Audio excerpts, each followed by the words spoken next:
যে বর্তমান উপদেষ্টাদের মধ্যে এমনও কিছু লোক আছে যাদের কাছে তৌহিদ জনতা গাত্র দেওয়া হয়ে উঠেছে।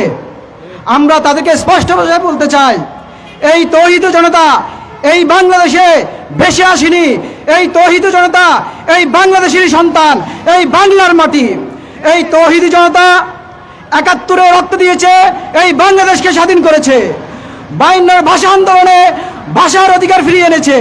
৬৯-এর গণ-অভ্যুত্থানের মাধ্যমে স্বৈরাচার নিপাত করেছে। ৯০-এর আপনার স্বৈরাচারের সাথে উঠেছে। শুধু তাই নয়, ২৪-এর গণ-অভ্যুত্থানে এই তৌহিদি জনতা, আপনার একমাত্র এই তৌহিদি জনতা তাদের ব্যানার সহ মাঠে নেমে আপনার ৪০ ধারা ভঙ্গ করে এই স্বৈরাচার সরকারকে পতন ঘটিয়েছে। ঠিক কিনা বন্ধুরা? আমরা স্পষ্ট ভাষায় বলে দিতে চাই, এই স্বৈরাচারের পথ ধরে আর যদি কোনো নতুন স্বৈরাচার এই বাংলাদেশে মাথা চারা দিয়ে উঠতে চায়, তাহলে এই যুব সমাজ তাদেরকে রুখে দেবে ইনশাআল্লাহ।